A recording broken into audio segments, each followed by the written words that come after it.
Coming to you live from the shadow of the big house, it's IT4U. Tips and tricks on ITS tools, products, services, and more with your host, Gene Mackey.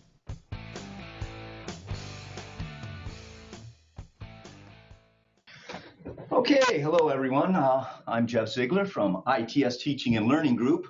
It may not be readily apparent, but we've had a few minor technical difficulties as we are setting up today. So currently I'm working on an unfamiliar machine on an unfamiliar browser, but you know what? We're going to go with it anyways. Just if I stumble a little bit, just give me a little break here.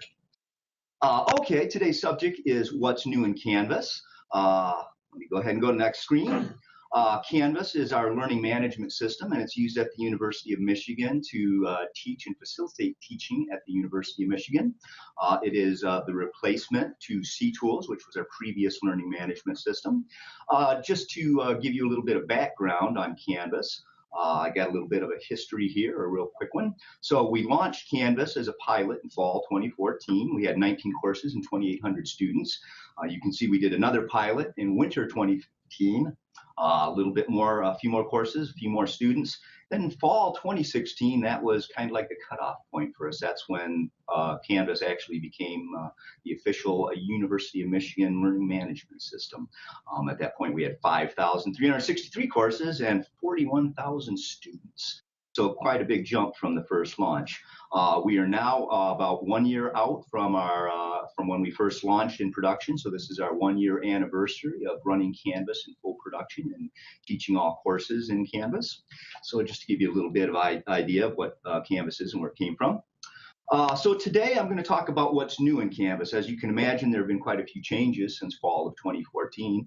In fact, there have been so many changes, and some of them have been so significant that there's no way I can cover all of them in the 30 minutes or so that I have allotted to me. So what I'm going to do is I'm just going to pick out 3 or 4 things that I think are kind of cool and just share them with you. Again, this is going to be a quick overview. We're not going to go down and look at the code for each one. Each one of these I could probably do 30 minutes to an hour alone just on one of these topics. But we're going to do a quick overview because I want people to see some of the cool things that have come out in Canvas since we launched. And if you have any questions, just put them in the chat pod and I'll relay them to Jeff. So what's changed since 2014? As I said, quite a few things have changed. When we first got into Canvas, of course, it did not fit everything perfectly and work for everyone exactly as it should. It was a learning experience, and we spent quite some time working with people in the pilot and working with Instructure, who is the vendor of the Canvas application. And since then, we've really kind of whipped Canvas into shape. It's a much better experience than it was 3 years ago.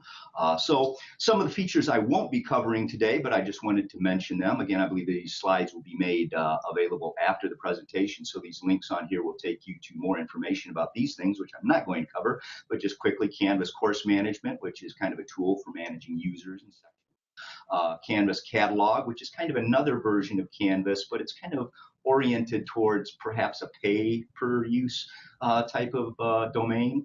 So you can accept credit cards, you can do corporate trainings in Canvas Catalog. Again, there's a little bit more information in the links. There are many integrated tools that we have added to Canvas: Piazza, Active Learning Platform, Box, and Blue Jeans. Instructure came out with a new teacher app that you can put on your mobile device or phone. It's kind of cool. Again, it doesn't do everything, but the Canvas teacher app is designed to kind of make it easy for you to do, basic instructor tasks. You're doing the laundry, you can grade while you're doing the laundry, sitting in the laundromat using the teacher app. A couple things on the way that I can't really demo, but these are things that are going to come out in the relatively near future. We have a new grade book being created. We also have quizzes.next, and as I said, don't even ask about that one. It's a little too far out, a little too secret. Okay, what am I going to cover? I'm glad you asked. Today, I'm going to focus on relatively new items that I hope will be of interest to all Canvas users. Again, Canvas is a learning management system, and that means that it's designed from the ground up to teach and to facilitate an instructor-student relationship. Having said that, there are more people using Canvas than just instructors and students. So what I have today, I kind of tried to do a few things that'll be of interest to everyone. There's a little bit there for instructors, a little bit there for sub-account admins, ordinary users. On today's agenda, we're going to take a look at Canvas project sites. There's been a lot of confusion about that over the years. Project sites were something we didn't pay a lot of attention to when we first got into Canvas because, again, we were focusing on getting it up and running for teaching. A Google Drive integration is now available in Canvas, so that's kind of a little cool application. I'll just give you a quick demo of that. We also have blueprint courses, so you can create course templates and manage them. And time permitting, we will finish up with the mystery feature. So stay tuned for that. So let's talk about project courses. Now, for those of you who remember C-Tools was unique among learning management systems in that it had the concept of project sites. So you could create a site that was designed to teach a course and facilitate the instructor-student relationship, or you could create a collaborative site that was designed for a somewhat egalitarian meeting of the minds. So when we moved into Canvas, again, Canvas was designed from the ground up simply to teach and instruct. So we're going to go ahead and talk about some of the things that fall outside of that, and one of those is the project concept of project courses in Canvas. So again, Canvas does not have a special concept of project sites. So there's only one type of site, and that's a course site. However, having said that, you can sometimes use course sites to collaborate and to do other things. So if you want a project site, again, the question is who can get a project site? Actually, just about anybody is eligible to get a project site. Students, a little bit more difficult. We tend not to grant project sites for students, and that is because they have so many other methods and means and venues in which to, collaborate and create, birds of a feather areas and such. So we're not really giving student organizations, for example, project courses. One thing that you should know is before you get a project course in Canvas, you may want to look at some of the other alternatives. So I have a link in here that's labeled alternatives, and what that does, if you click on that, that's going to take you to a list of other applications that may meet your needs better than a project course in Canvas. Again, project courses kind of aimed at teaching. So you can take a look at the other alternatives. For example, if all you want a project site for is to share files with someone, in my opinion, UMBox is much better and much more feature-rich than Canvas in terms of being able to manage that and handle permissions and relationships and such. So again, if you contact us for a project site, probably one of the first things we're going to do is ask you, are you sure you want a project site? Maybe some of these other things will work better for you. If you still want a project site, that's great. We will work with you to get you set up with one. So as far as using project sites, again, they're more for like staff certification or onboarding. If you have employees coming on board, you can kind of give them through training. You can set up quizzes and give them certificates at the end of their training and such. For project sites, again, more of a training situation. But again, if you ask us, we'll work with you to see if we can get you a course site. Course project site. Custom participant course role is a little addition that we made. So we did actually make a custom role that kind of tends to make things a little bit more egalitarian, kind of gets out of the instructor student role a little bit. So what you're probably all asking right now is, how do I get the damn thing? So contact the ITS Service Center if you want to request a course for project use.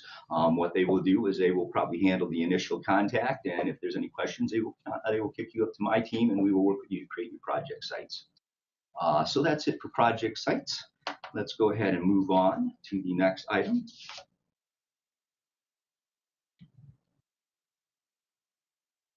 So Google Drive integration. So we all use Google Drive at the University of Michigan. It's a nice application. That's widespread use. And so it seemed natural that we would want some type of integration in Canvas for Google Drive. So this type of integration is an LTI integration. It stands for Learning Tool Interoperability, if I remember the acronym correctly. And what that means is it's actually integrated into the application, so it can pass credentials back and forth. So it's not just a link to Google Drive that's in Canvas. It actually is a window into Google Drive, into your Google Drive, as a matter of fact. So Google Drive has been added to the Canvas application. You can add Google Drive to your Canvas course or project site by adding it to the navigation menu.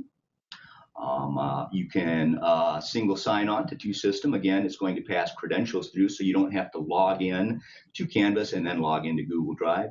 You do have to authorize Google Drive the first time you use it, however. With Google Drive in Canvas, you can edit Drive files in real time. You can embed Drive files as the instructor in a Canvas assignment. Also, as a student, you can submit from your Google Drive to a Canvas assignment. And those Drive files can be graded in SpeedGrader and a grade assigned. Now, they say that you can do markup. I've been trying to do markup, and I have not been able to get it to do markup, so I don't know what's wrong there. But if you give that a try and you're successful, then you're doing better than I did. I'm not quite sure what's going on there. At this point, are there any questions on any of this? Ask away.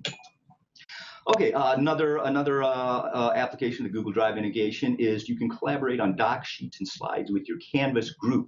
Now in Canvas, there's a handy little functionality that's built into a site where you can create a group of students or participants on your course. And when you create a group, what it does is it creates kind of a little sub-site of your project or of your Canvas course. So as a member of this group, you actually can go off kind of to the side in your little own area, and it looks just like a small version of the main course, and you have the ability to collaborate with your group on that. And so the addition of Google Drive into that means that you can actually collaborate in real time with your group through the Google Drive because you all have access to it through the integration. You know, one person can go in there and mark it up, another person can be marking it up at the same time, so you can see your changes. So let's kind of pop out for a minute. I just kind of want to show you how that works. Demo on here. Let's start sharing. Okay. And you're on that machine with your screen share. Looks like I'm moving over to my home machine. All right. That'll make it a little bit easier for me.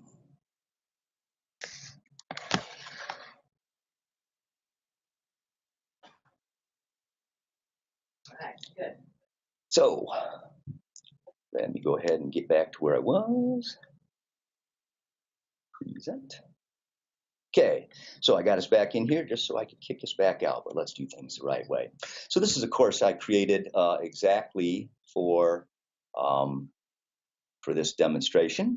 So what I'm going to do is I'm going to show you how to add Google Drive. So go to your course site. You can go down here to the Settings tab. Click on that. Up here at the top, click on the Navigation tab. Astute observers may notice that this row of tools corresponds to what you see over here in the navigation menu. So we're going to scroll down here and we're going to look for Google Drive, and here it is all the way down here at the bottom. So let's drag it up. You do have a question. Shannon says, how is it different from current collaborations tool? You mean Canvas or the project site, or we have a little more context. Okay. I'll go ahead and continue till that question comes through. So I've dragged Google Drive up here to the top underneath my home page, and I'm going to click the Save menu. As you can see, Google Drive has now been added to the site. I'm going to go ahead and click on that, and it's going to open up.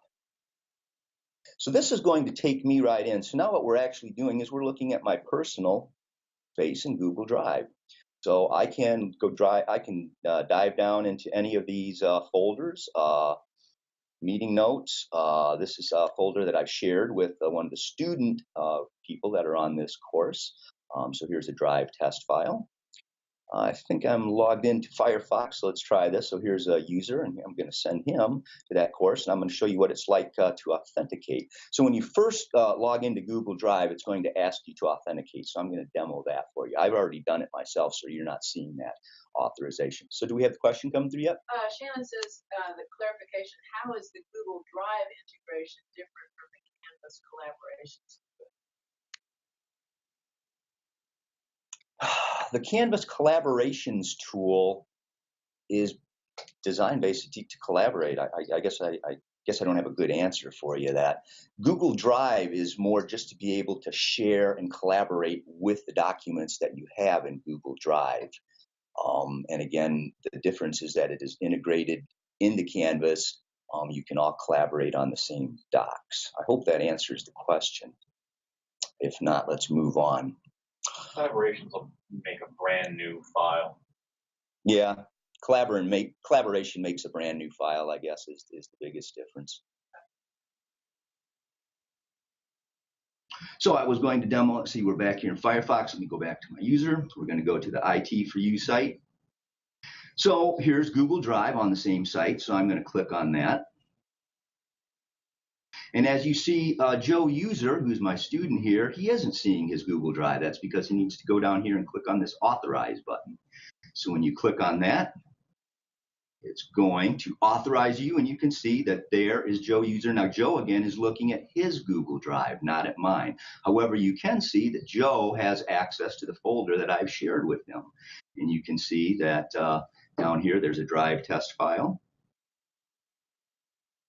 Let's try and open that up.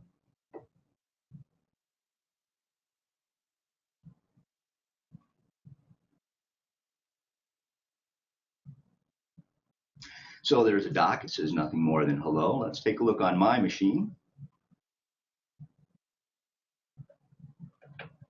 Another question. Yeah. Brian says, do you have to share the materials within Google Drives first that you want your students to have access to in Canvas? Yes, you do. So you can't use the Drive integration to share the folders. What you do is you would log into Drive. You can probably do it in the Drive interface itself.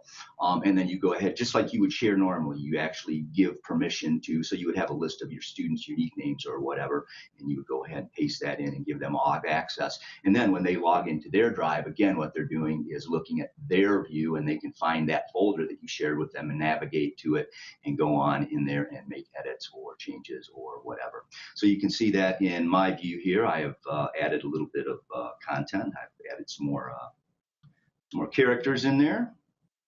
So we're going to go over here to Google Drive, and we're seeing that in Google Drive here, we're seeing that again is reflected. So if you take a look here, again, we'll open that back up, and you're going to see that the changes are reflected for both users. So let's put Joe User away for the time being, and let's go back to our presentation. Brian has another question. With individual student unique names, or does M community groups work as well? Like if in terms of permission in Google Drive? Sorry, ask one more time. So can you share the materials in Google Drive with an M community group, or do you have to have individual unique names? I assume we can do M community. I think we can. I have not tried to do that personally, so I can't speak to it. But I know that we do have M community groups in there that we have interfaced and integrated into Canvas. So I guess the answer is I think it's possible, but it would be something we'd have to give it a try. It should work. I hesitate to say anything can work 100% unless I've done it myself. So Google Drive integration, we've tried that. So that's it for Google Drive. If there are any other questions, now is the time to spit them out. Otherwise, we're going to move on. We'll double check for that question, Brian, and send it out when I send out the recording. Let's see. Blueprint courses. So this is something that I think is really handy. This functionality is aimed more at Canvas sub-account administrators. Now in Canvas, there's a main account, and so you can be like a main admin. So I'm a Canvas admin at the main account level in Canvas. But one of the nice things about Canvas is you have the ability to create sub-accounts. So that is what we have done for all our schools and all our colleges, and actually for quite a few organizations, CRLT, the Center for Research and Learning Technology.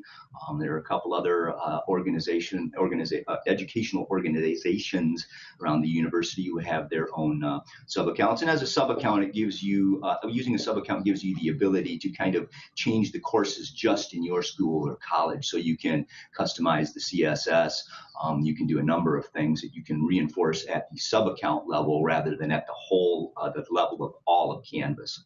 So again, this is the Blueprint courses functionality is kind of aimed at sub-account admins. So using this functionality, they can create and manage course templates. So using a Blueprint course, sub-account admins can create content and learning objects on a course. So we're talking about assignments and quizzes and modules and files and all kinds of stuff. You can put that on the Blueprint course. You can then push updates to associated courses. So you have this Blueprint course that you create as an admin. You populate it as you wish. You then have the ability to associate it with one or more courses. Once you've done that, you have the ability to push the content from the Blueprint course out to your child courses, as many as you want. You can support and synchronize 5 objects from your courses. That's assignments, discussions, pages, files, and quizzes. And for each of those objects, there are 4 attributes that you can lock or leave unlocked. So you have content, points, availability, and due dates. So those are things that you can lock. Now, when you set up a Blueprint course, you have the ability to lock it down pretty completely, or you can lock it down just a little bit and give a little bit more freedom to the instructors. So again, you can create this Blueprint course, populate it, push the content out to other courses. So, again, if you have, for a good example, I guess, would be if you're teaching like 100-level courses, larger courses.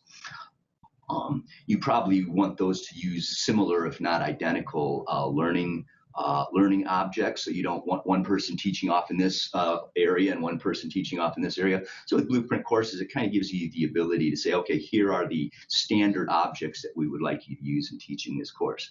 Now, it's important to point out that if you're an instructor teaching on a child course of a Blueprint course, you cannot lock or unlock most of the things that are locked at a higher level. However, you still can manage anything that is not locked. For example, if availability dates are not locked, you have the ability to specify your own availability dates, even though the assignment itself is been pushed to your course and you're required to use it. Instructors can manage unlocked objects and create new content on child courses. See what else have I missed here? Anything? Let's go ahead and take a look, I guess. Let's see what Blueprint courses are all about. So let's again go back into Canvas. So you can see here I am at the Blueprint course. Again, this is the parent course that I've created. I'm going to show you how to make this a Blueprint course. Again, this is going to be somewhat simple. This is somewhat complicated functionality. It's not very difficult to get set up and start using just by itself, but there's a lot of configuration that you can do, and that's really beyond the scope and the time that I have allotted. So what I'm going to do is just kind of give you the basics here. And again, if you want more information, there's going to be a number of links in this presentation. And again, you can always contact me, and if I can't answer your question or hook you up, I'm sure that one of my colleagues can do that for you. So again, we're going to go to the settings on the course, which again is kind of like the management page of the Canvas course. You can see we're in course details, and there's a little check right here called Blueprint course. And again, I'm going to remind anybody who's trying to follow me at home, if you're not a sub-account administrator, you're not going to see this. So again, just for sub-account admins. So I'm going to check that, and when I do that, that opens up a lot more functionality for me. So the default is to generally lock objects. So that means just the content is locked. That means if I'm going to push out a bunch of assignments to your child course, you're not going to be able to delete those. Those are going to be locked in place. But again, it's pretty open. As you can see, I haven't locked points, due dates, or availability dates. You can also lock objects by type if you want to, rather than just do the general locking. So you can see that there are the 5 type of objects. And if I click the little area over here, I can say I want to lock just the points and the due dates on the assignments, but I'm going to leave these other objects open. So you have a little bit of flexibility and a little bit of granularity with how you want to set this. And again, it's something that would be decided probably between the course designer and the instructors and the sub-account admins, how they want to set this up. So I've gone ahead. Let's just go ahead with the default because I want to stick to what's generally familiar. We're going to just go with the general locked objects, and we're just going to lock the content and not anything else. So the important thing to remember here is don't forget to come down and update course details. So now that I have enabled the course, you can see up here in the corner, there's a little tab now. That's my Blueprint Courses tab. So I use that tab to manage Blueprint. So the first thing I can do is I can make the associations with the course. So looking at the interface right here, you can see that I already have one child course that has been associated. If we were to go and look at that course, you would see that I have already pushed the content from this course out to that child course, and we'll take a look at that if it seems appropriate. But what I want to do is I want to link to another course, so I'm going to look for more child courses that I've created.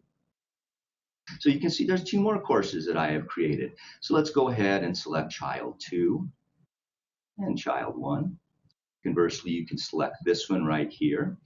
Right now, what you're seeing is a warning that I have unsynced changes. That's because I was making changes last night and I did not push them out to other courses. So it's telling me that I have changes that need to be pushed out to child site number 3 also when I'm updating this. So I'm just going to go ahead and X out of that because I understand what that is. So I have selected 2 more courses to associate. Now I'm going to click this Save button. I'm going to go ahead and cancel out of here because I want to show you before I do that what's on the course. Because when I click that Save button, what's going to happen is it's actually going to do the sync automatically.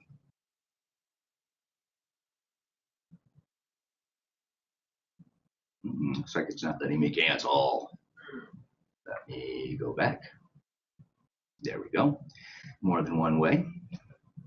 Okay, I just wanted to quickly buzz around this site, and I can show you that I have several assignments and discussions. I have files in here. Again, you can see there's Jeff's test file. There's a JPEG right there. I have some quizzes in here. I have some modules. Remember again that assignments are locked.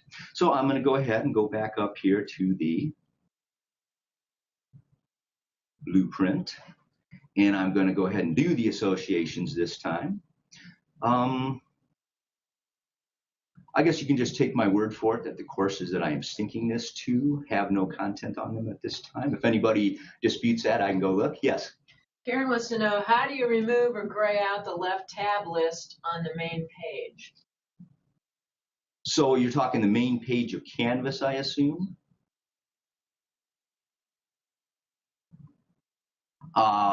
You can't gray the whole thing out, but if you're talking about how do you make these things gray over here, if I'm not answering your question, go ahead and chime in, but I'm going to give it a shot. So over here you have items that are black and you have items that are gray.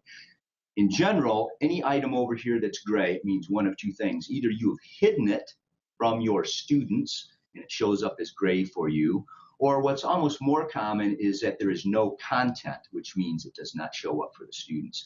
So the announcements tool is, for example, I have no announcements on this course, so it is grayed out, meaning the students can't see it, and the reason is because there are no announcements in it. If I go in and I post an announcement right now, the announcements will then turn gray. So one more stab at maybe answering the exact question. Anything over there that you want to turn gray, you can go into your settings down here and go to the navigation tab, and then you can disable as many of those tools as your heart desires, and that will make them gray over on the side. And again, just to remind you, gray means that the students cannot see them. They can still interact with it if there's content in there that they're given access to, but they cannot see the content within the tool itself. Okay. So I think we left off to associations. Let me go ahead. First of all, you can see that I have the unsynced changes that I was warned about, so I'm going to go ahead and click that. And what that's going to do is that's going to update the courses that the single course that I already have synced.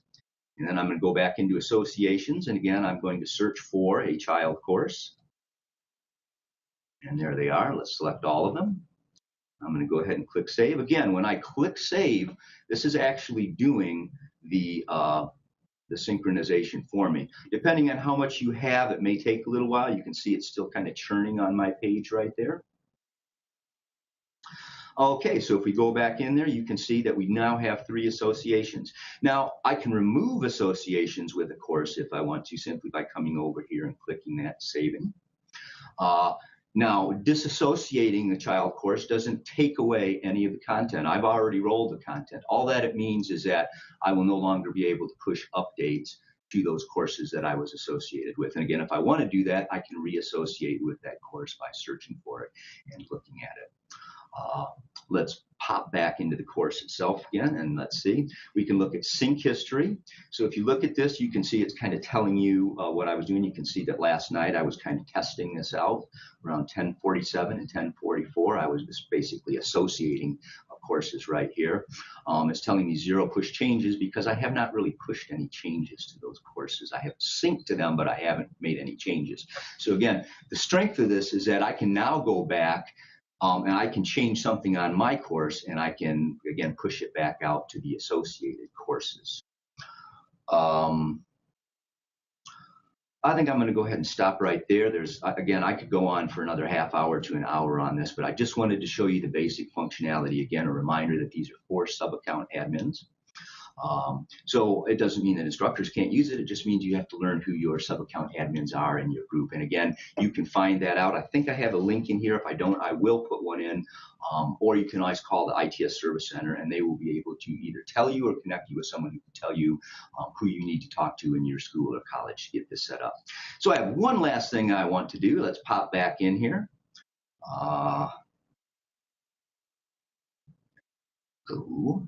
Back to presentation. So let's go ahead and continue.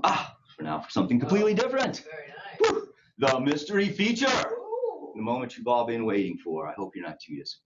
So I'm going to go ahead and I'm going to introduce the mystery feature. And perhaps some of you may recognize this mysterious object. This is an Echo Dot. So this is a device that allows me to communicate directly with Canvas. So I'm going to hold this down. I'm going to go to the next one. And so here's what we have. I'm going to give you a quick demo. So here we go. Let's bring it in here. Alexa, open Canvas.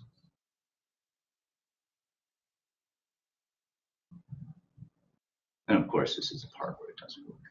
You can ask to list grades or check if you have any missing assignments. Do I have any announcements? Here are your announcements. In course IT4U, new in Canvas. Welcome to IT4U. Anything else? What are my grades? Here are your grades. For IT4U, new in Canvas, your grade is 100. For remedial karaoke, your grade is 65. Anything else? Whoa, I guess I need to practice my singing a bit more. Oh, looks like we have a question. Brian says, so in terms of a real-world Here are your example, announcements. In course IT4U, new in Canvas. Welcome to IT4U. Anything else? Go ahead and Can ask. you make her stop? Yes. A real-world example, a professor would make an existing course a blueprint course and then sync that with future course sites that are created by ITS. Is that what you're saying? That's one application. Basically, Here are your announcements. In course IT. Thank you, Alexa. Thank you. She's very helpful. She is. And I have a couple more commands to demo too. But to go back, so the idea is that, first of all, the instructor can't set it up by themselves. They would work with the sub-account admin to create a template that they want. And then what they would do is every term, Canvas automatically creates their courses based on what they're assigned in Wolverine Access. And so what they would do then is they would have their admin go in and sync that to any of the courses that they want. So they would basically, the admin would set up the template, go in, associate it with the new course or new courses, roll the content to those courses, and at that point the instructor would just go to the child course, which again is their official course for teaching that class, and then there they go. They would go ahead. And again, you can add additional content as the instructor, or you can go back based on, perhaps what you've done over the term. You may want to make changes to the original blueprint for the next term, and then you could push out those changes. So let me demo a couple more Alexa commands. Alexa, open Canvas. You can ask to list grades or check if you have any missing assignments. Is any homework missing? Yes, Your assignment named No More Procrastination is missing. Anything else? I must have forgot to turn that one in. Do I have anything due this week? Here are your announcements. In course IT4U, new in Canvas. Welcome to IT4U. Anything else? No, thank you. Goodbye. Okay, yes. Question. Another Brian question. says, can you create a template from scratch, or is it always an existing course site? You can do either. The problem you would have to overcome is that you can't create your own course in Canvas. Only Canvas admins or sub-account admins can do that. So again, if you were working with a sub-account admin, they would be able to create a course for you. That would be the blueprint course, but then again, you would push that content to your official course, and you would use that course to work with your students. About out of time. And that's good because I'm about out of content. So out of time, out of content at the same time, that's a good way to end. Perfect. So anyways, just wanted to say thank you for watching. Again, this was a quick down and dirty demo of some new things. Any questions I was unable to answer, I will try to get back with you to an answer. There are many links in this to give you additional information. And again, if you have anything else that you want to ask, you can always contact the Service Center and they will connect you either to me or to one of my colleagues. And thank you very much. And I will let you talk to Gene now. All right. He's probably much more interesting than I am. Oh, I don't think that's true. So now I'm screen share.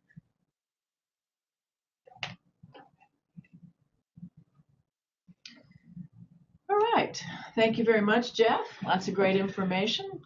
And here's a Google Doc, and I'm going to send out, you'll get all these links when I send out the recording in a couple of days. You can always go to the IT4U webpage. You can sign up in our M community group, which is IT4U Announce. And if you need more help, you can always contact the Service Center. Thank you very much. And we're going to paste a link to the polls in the chat pod, and we would very much appreciate getting a little bit of feedback.